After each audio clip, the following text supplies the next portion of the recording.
Hello friends, and thank you so much for being here. Today is going to be another installment of my makeup and magic series, and today we are going to be talking about all the major Arcana cards in Tarot. These are from the Smith White Tarot deck. This is the pocket version. This is my favorite Tarot deck of all time. It's also really user-friendly if you have small hands like me. My hands are really small, and these are great for shuffling. So we're going to be going through, and I'm going to be talking about the traditional interpretations, just the interpretations that have been passed down throughout the decades since the beginning of published tarot decks.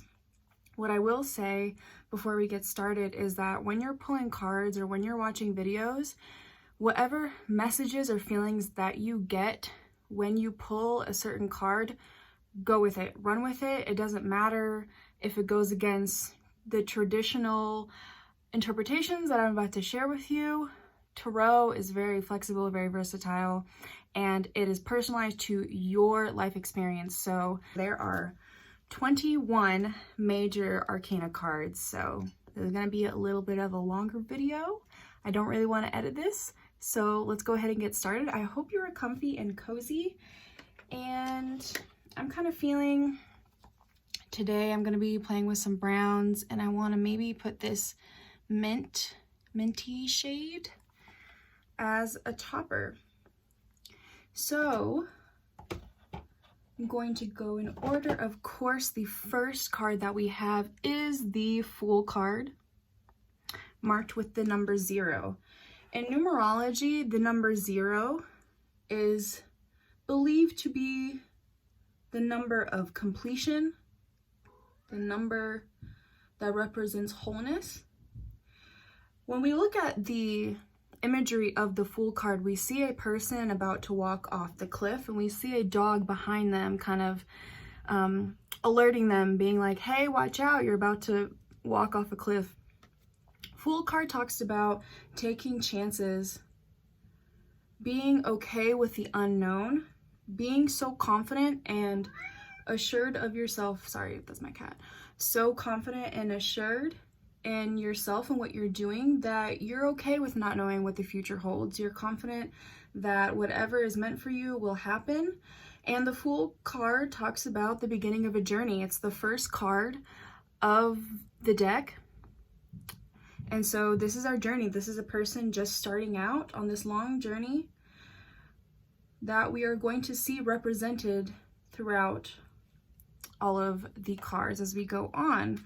So moving on to the next card, we have the Magician. Now, as we can see, they have one hand pointed up and another hand pointed down.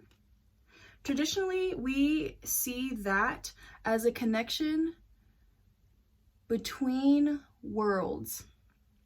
The Magician is the ultimate master of manifestation. So when you see the Magician card, it probably means that your thoughts are more likely to become a reality. Your manifestation powers are extremely potent, very powerful. So this Magician person that we see depicted, they are the bridge between two worlds, between the divine and earth or the underworld, whatever you like to believe in. So whenever you see the Magician pop up, know that whatever thoughts that you're having are more likely to come true, so be very careful with what you're thinking. Moving on, next we have the High Priestess. This is the ultimate person of the divine.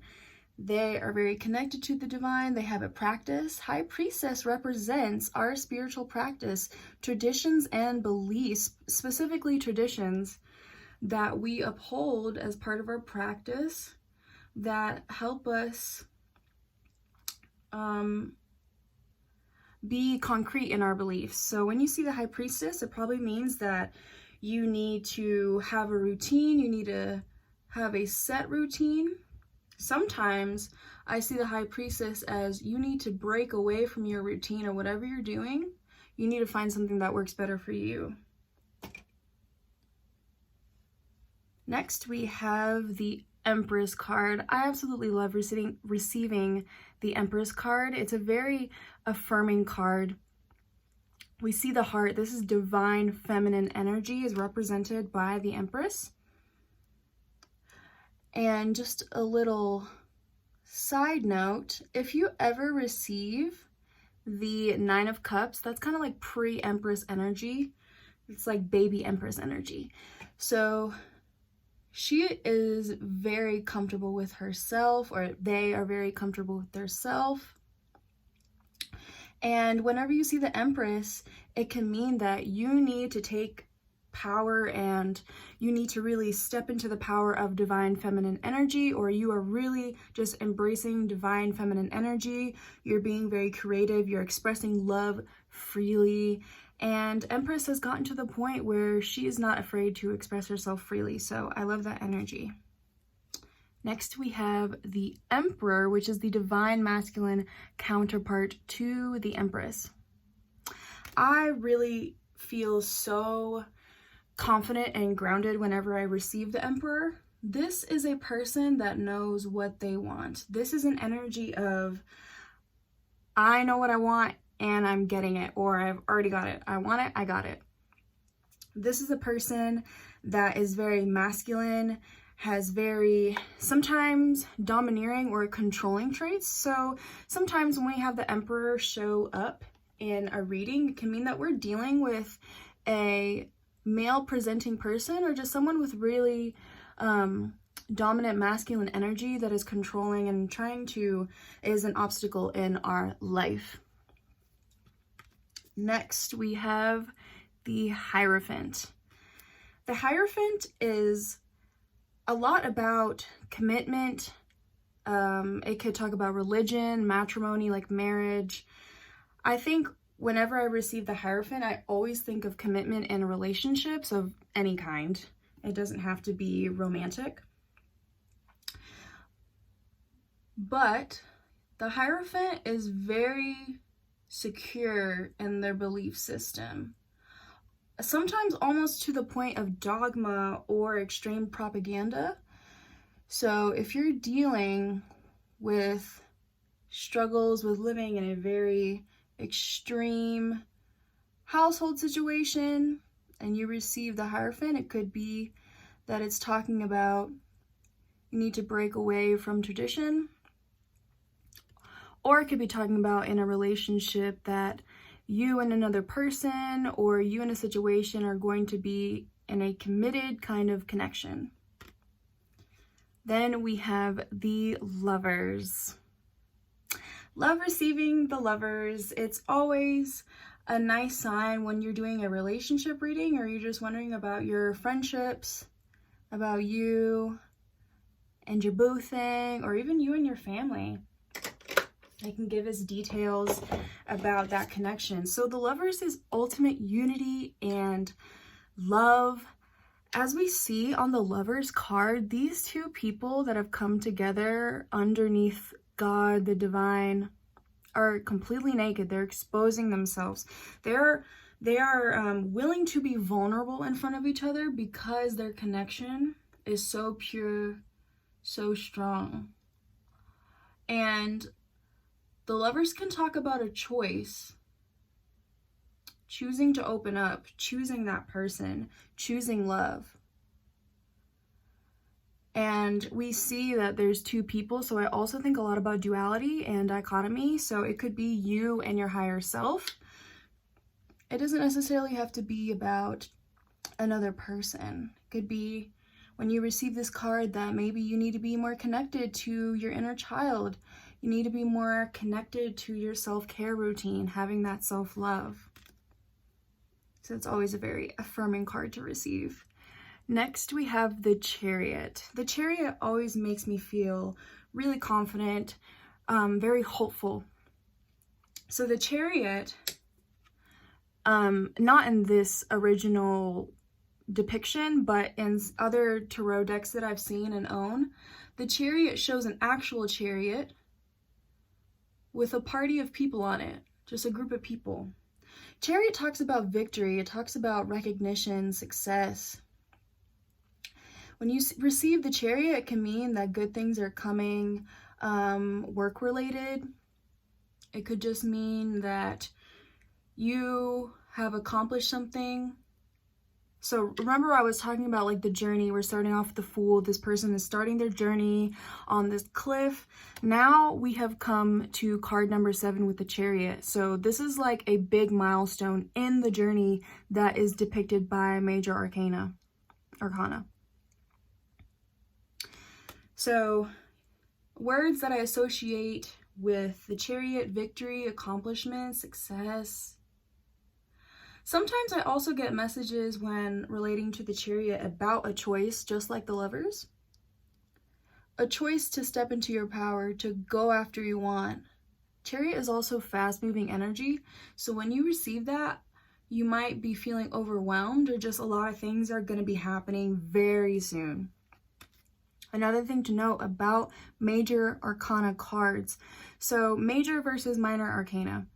Major arcana, I'm going to pronounce it both ways apparently throughout this video, but the major arcana cards are long-lasting energies. So whatever that means to you, long-lasting to me is like months to years. Like a good 3 months is like a major arcana period. So if you receive the tarot card in a reading, or if you're watching someone else, you know that that energy, that victory, that sense of accomplishment, that fast-moving energy is going to be around for a longer period of time, as opposed to minor arcana cards, which are temporary energies. They move in and out of your life quicker. Next, we have the Strength card. I watch Minopon Tarot on YouTube. Check him out. Chris is such a lovely person, and I really feel like he is very connected and in tune with the divine and the collective. And he always says that who in their right mind would put their hands in the mouth of a lion? And this person, this lady, is doing that.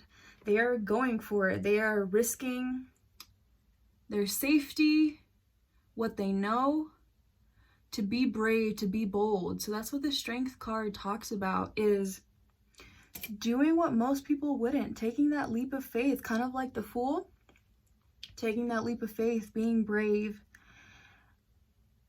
And think of Leo energy when you see the Strength card. Is it certain signs coalesce with the cards, and Leo energy, Leos are represented by the Strength card, the lion, of course. So when you receive the Strength card, it could be like you need to remember your power, or you need to stick it through, pull yourself together, and find strength within yourself. I think the Strength card is also a really affirming card, because it reminds us of how much power we have.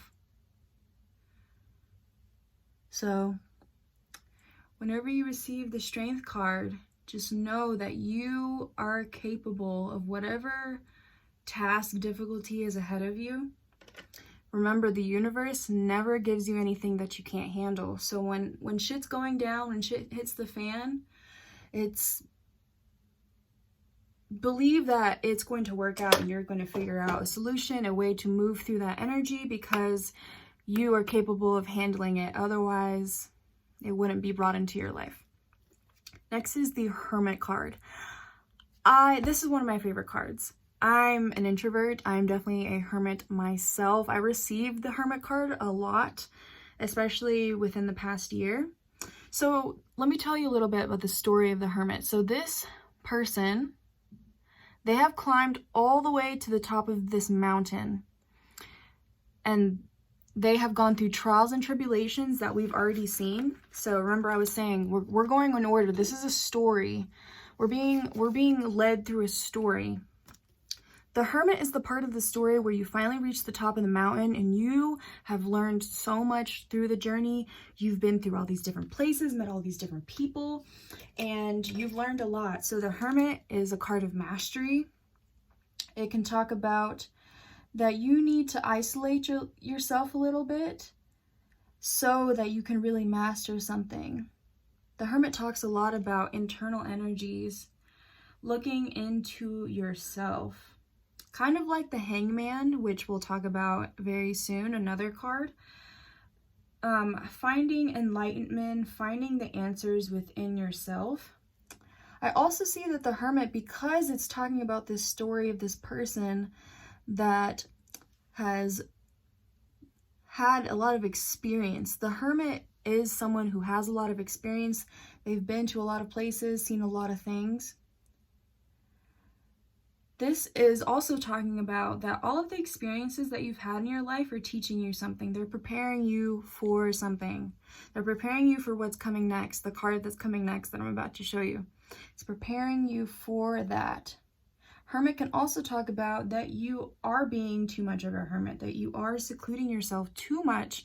You're isolating yourself too much away from people, and that maybe you need to reach out to other people, especially last year when we were in a lockdown. I got the Hermit a lot because I was isolating myself, obviously. And that leads us to the Wheel of Fortune. The Wheel of Fortune, so we can just imagine this wheel spinning, like one of those spin wheels that you spin and it lands on whatever. So we can imagine this spinning, and the Wheel of Fortune is talking about a turn of events. Like, these are events that are happening in your life. This is like a timeline, and we're turning that wheel, and the Wheel of Fortune is a really positive card because it's a good turn of events. So if you receive the Wheel of Fortune and you've been going through a rough time, that could be a sign that things are going to be looking up very quickly, and there's going to be a period of a high period coming, a happy period coming, a better period financially with your career. So there's always highs and lows to life, and whenever we receive the Wheel of Fortune, it's telling us, hey, hang in there because look what's coming. A better turn of events is right around the corner. It could also be talking about that kind of keep on your toes because something's coming that you're not seeing right around the corner. Next is Justice. I love the Justice card. I've been receiving the Justice card a lot, almost in every single one of my readings, whether I pull it myself or watch someone else. Over the past year and a half, I've received this card so much. I love the Justice card because it's all about good karma. The energy that you're putting in is something that you are going to be receiving. So if you have been putting out good energy, if you have been living your most authentic self, being true to yourself, being honest, being open, then the Justice card is just a reminder, just letting you know that that energy is going to be coming back to you. It's going to be all of the work, all of the effort, all of the energy that you've put in. Justice card is telling you that it's going to come back to you. So it's a very positive, uplifting card. It's letting you know that, you know, sometimes we get down, we're like, oh, I try to be such a good person, but like, I keep being treated badly. I don't see the payoff. I don't see the worth in doing all these things, having a good routine, being healthy, taking care of myself, being kind to other people. It reminds us that that energy is coming back to us. Also, in a more literal sense, the Justice card talks about if you're in a legal situation, like for instance, if you're going through a divorce, trying to sort out child custody, anything like that in the legal system, Justice card is a good sign that the odds are going to be in your favor, that the verdict is going to be in your favor. Now next we have the Hanged Man. Like I was talking about with the Hermit, the Hanged Man is a person who also is secluding themselves. This person has hung themselves from this tree, and we see that they have this light that's surrounding them. Hangman is all about enlightenment. A hangman is all about enlightenment and reflection, taking time to really dig deep within ourselves, understand our shortcomings, understand our insecurities, work through our insecurities, stuff like that. So it could mean when you receive that card that you just need to take some time alone to really think about how you're feeling, to really think about how you've been moving, how you've been treating other people, stuff like that. And next is probably my favorite or like top 3 cards ever. I have a tattoo of the moon card on my arm. So this is the moon card represented by Pisces energy. It's the Pisces card of the deck. So we can see that we have a wolf and a dog and a lobster. I don't know the story 100% clearly, but what I gather from the original interpretation of this card is that the dog and the wolf are howling or barking, right? They're howling at the moon. That is spirit, that is something letting you know that you need to be more in tune with your emotions. You need to pay attention to how you're feeling, because the moon talks a lot about that you're blocking your own blessings because you're suppressing emotion, or that you're too emotional and you're not thinking, you're jumping to conclusions, kind of going off the rails with your emotions, whether it be angry, sad, whatever emotion. It's so intense that it's hard for you to make decisions. It's hard for you to see past how you're feeling. So the moon card says that we need to ground ourselves more. We need to have more clarity and not just go so much based off our emotions. And then on the flip side, it also tells us in an opposite direction that we need to pay attention to our emotions, that we need to connect more inside. Moon card also talks about fears and delusions that we create in our head. That we create these stories, we believe the stories we tell ourselves, right? So we create these stories in our head that are not really grounded in reality, that are not based in the actual truth. So the moon card says to be wary that you're creating stories, you're creating scenarios in your head that are not based in reality. Next is the Temperance card, represented by Sagittarius energy, which I really, really love. I love a Sagittarius energy. And Temperance card says that we need more balance in our life. So in a very literal sense, it could mean that you need to drink less, you need to smoke less, you need to, whatever vice it is, you need to pull back and have more moderation in your life. So I quickly popped off camera so that I could finish the eyes just to save us some time. So this is what we are working with. I am really happy with how they turned out. So I was talking about temperance, all about finding balance. I also think that temperance can talk about having help, receiving guidance from the divine to help us balance our lives, specifically our emotions, because we see that there's a lot of water and this person is trying to balance the amount of water between these two cups. So I think temperance also talks about balancing our emotions, being emotionally stable. Next, we have the Devil card.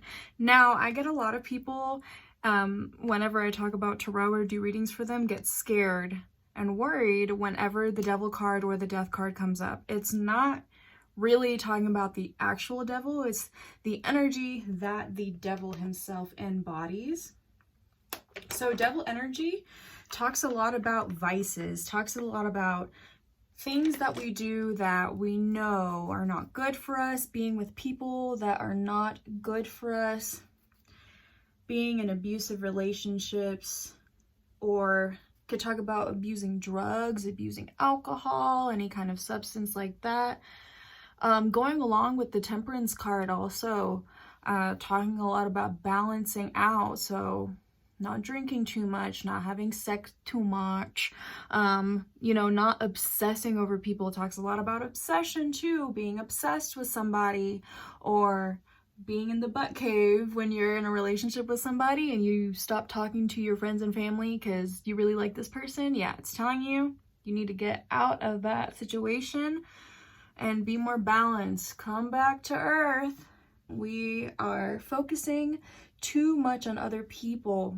I get that message a lot with the devil, focusing too much on what other people are doing, or just situations that are really not important, situations that don't serve us, that don't make us feel good. Next, we have the Tower. I love receiving the Tower. It can feel kind of scary because the Tower is literally something burning, as we see. let me see. Is the person falling out? Yeah. Okay, so we see these people are jumping out because sometimes we need to go through such a drastic change in our life to improve our situation. So the Tower talks about, I always like to say the saying that things fall apart for other things to come together. So that's what the Tower is all about. It's really a foundational collapse of our life, of a job, of a relationship. So it can feel really bad when we're going through a Tower moment because it's unfamiliar, things are falling apart, things are, we're unsure, we don't know what's going on, we don't know what's going to happen next. But the good thing about the Tower is that whatever comes after the Tower is always much better. The Tower happens, we receive the Tower because it's the divine, it's spirit, it is God letting us know that there's better for us out there. Like this whatever you got going on, this routine, this relationship, these habits that you have going on are not serving you, are not good for you. So we're going to remove that. We're going to sweep the rug, take the rug from under your feet and replace it with something better, with a better foundation. So that's why the Tower can really feel like our whole life is falling apart, because sometimes it really does destroy. It takes away things that are so ingrained with our daily routine and our relationships and everything. But don't be worried, don't be scared if you're receiving the Tower. If you're going through a Tower moment where things are really falling apart, it's because better things are falling into place. Next, we have the Star card. Star card is always such a positive, really uplifting, and just like a whole bunch of unconditional love energy represented by Aquarius. If you're into astrology, Aquarius is represented by the Star card. Star card is all about a wish fulfillment. So if you receive the Star card, or if you really connect to the Star card and you want something to happen, if you want to manifest something, if you have like a big dream or a wish you want to come true, I would recommend taking the Star card if you have a tarot deck and putting it on your altar or a mantle or somewhere where you see it every single day. So you're really seeing it, speaking it, keeping that in the front of your brain so that it will come true. Star card also talks about our connection to the divine. So it can talk about our angels, whoever is up above in the heavens, whatever you believe in, religion or not, doesn't matter.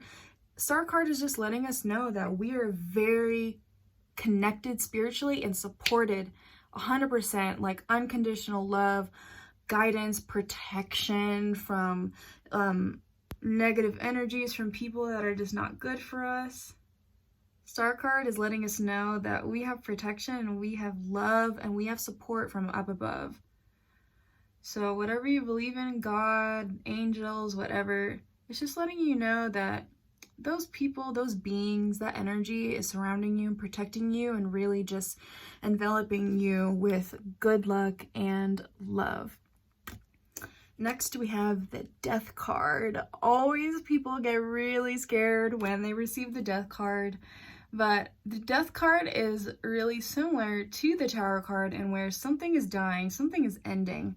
Death card talks about the end of a cycle, especially if you're curious about a relationship. It can talk about the end of a relationship because it doesn't serve you anymore, end of a job because it doesn't serve you anymore, it's not good enough.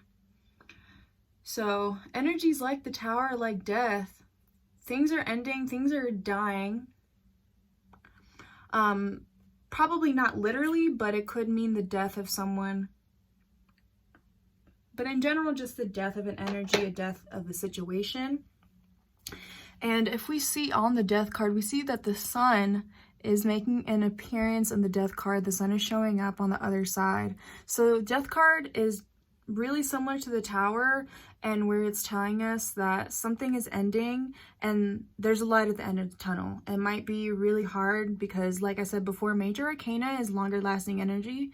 So if it's literal, like someone passed away that you were really close to and you're just like, you know, really sad, really down, just really thinking negatively about yourself, about the situation, it's telling you that there's a light at the end of the tunnel, that it will get better, that things are ending to be replaced with something better. Next, we have the Sun card, the happiest card in the deck, the most joyous, light-filled card in the deck. And the Sun card talks about ultimate happiness and joy, and we see that this little child that's on here, they're naked, and whenever you see someone exposed like that in tarot, it can talk about having to be more vulnerable, being more honest, being more open in general. And so when you receive the Sun card, it can mean that this is your energy that you are embodying, happiness, being open to love, being open to new experiences, all of that good stuff. Or it's just telling you that you need to open up a little more so that you can receive the Sun energy, ultimate light that is shining down upon you, which also means that when light shines upon everything, it exposes everything. So Sun card can also talk about ego deaths, that you need to bring that ego down. You need to think more with your heart instead of what your ego wants. You need to focus more on love, more than money, stuff like that. So overall, when you receive the Sun card, it's just good tidings, blessings showering upon you, a period of happiness and receiving what you deserve. Next, second to last, we're almost done, is the Judgment card. Judgment card is a call.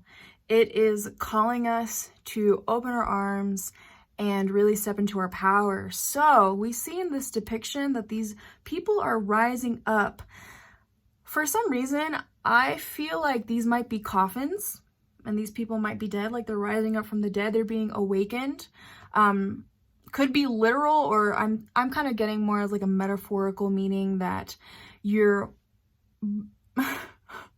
woke, like you're being enlightened, you're being called to really find your purpose, align with the highest good, align with your path. So Judgment, this person is playing a horn or whatever you want to call this, trumpet, and they're calling you to really step up. Judgment, a lot of the times the messages I get when I pull Judgment or I see the Judgment card is like, you need to stop being afraid and you need to stop being scared and you just need to do it. Judgment is like, you just need to do the damn thing. You need to stop being scared, blocking your own blessings, and just not being scared of following your dream, not being scared of failure, not being scared of your own power. Because sometimes we have all these skills and talents, and like we are all really skilled and talented at certain things, different from each other. And Judgment is like, don't be afraid of that. Like really dig into that, really express yourself freely, and whatever you're good at, like go all the way. Judgment is like not half-ass energy. Judgment is all about you need to go all the way with whatever it is you're doing, whatever it is that you're good at, whatever it is that you want, you need to go all the way. And we have reached the end of Major Arcana, the journey, and finally we are at the World card. World card is the last card of the Major Arcana cards, and so this talks about completion. Really just accomplishing everything, having learned from all the previous cards. Like I said, this is a journey. We've been through a journey. We've been to different places and we've learned a lot of things. These cards are talking about different things that we need to learn and we need to take into our experience. And the World card means that you have done that, or it could mean like you're almost there, like you're just about to get to that full completion, feeling like a whole complete person, feeling like all your hard work has really paid off and you're really accomplished, like things are really secure, things are moving in the way that you've wanted them to throughout this whole journey. So that is Major Arcana for you. Thank you so much for watching. Please consider giving a like, subscribing, sharing this video if you want to see me talk about The rest of the tarot cards, I want to do separate videos for cups, pentacles, swords, and wands, because there's a lot of knowledge and helpful messages that you can find in tarot. So with all that being said, I'm sending you so much love and light. This is the final makeup look. I really love the tones. It is very much fall here in Nevada, and everything is just glowy fall tones, browns. So it worked out, and I will see you in the next one.